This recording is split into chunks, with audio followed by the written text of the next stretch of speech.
ഇന്നത്തെ ക്ലാസ്സിൽ അന്റാർട്ടിക്കൻ വൻകരയെ കുറിച്ചിട്ടാണ് നമ്മൾ പറയുന്നത്. കുറച്ച് പോയിന്റ്സ് നോക്കാം. അപ്പോൾ വലുപ്പത്തിൽ 5-ാം സ്ഥാനമാണ് അന്റാർട്ടിക്കക്കുള്ളത്. 1-ാം സ്ഥാനം ഏതാണെന്ന് നമുക്ക് ഒന്നുകൂടി പറയാം. ഏഷ്യൻ വൻകര, ഫസ്റ്റ്, സെക്കൻഡ് ആഫ്രിക്ക, തേർഡ് വടക്കേ അമേരിക്ക, ഫോർത്ത് തെക്കേ അമേരിക്ക, 5-ാം സ്ഥാനമാണ് അന്റാർട്ടിക്കക്കുള്ളത്. അപ്പോൾ ലോകത്തിലെ ഏറ്റവും തണുപ്പ് കൂടിയ പ്രദേശം കൂടി നമുക്കറിയാം അന്റാർട്ടിക്കയാണ്. അതുകൊണ്ട് തന്നെ ഇവിടെ സ്ഥിരമായ ജനവാസമില്ല. വെളുത്ത ഭൂഖണ്ഡം എന്നാണ് ഇത് പൊതുവെ അറിയപ്പെടുന്നത്. കാരണം എന്താണ്?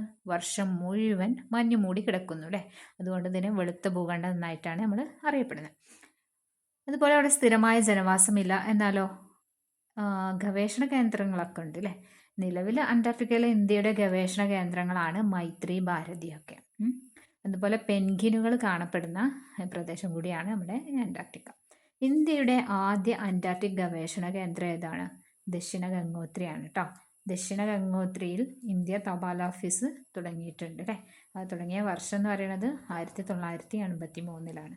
ഇന്ത്യയുടെ ആദ്യ അന്റാർട്ടിക് ഗവേഷണ കേന്ദ്രം ദക്ഷിണ ഗംഗോത്രിയാണ്. അതും 1983-ആണ്.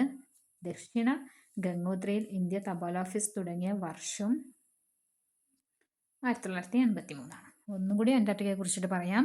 ലോകത്തിലെ ഏറ്റവും തണുപ്പ് കൂടിയ പ്രദേശം, വലുപ്പത്തിൽ വൻകരകളിൽ 5-ാം സ്ഥാനമാണ് അന്റാർട്ടിക്കക്കുള്ളത്. വെളുത്ത ഭൂഖണ്ഡം എന്നാണ് അറിയപ്പെടുന്നത്.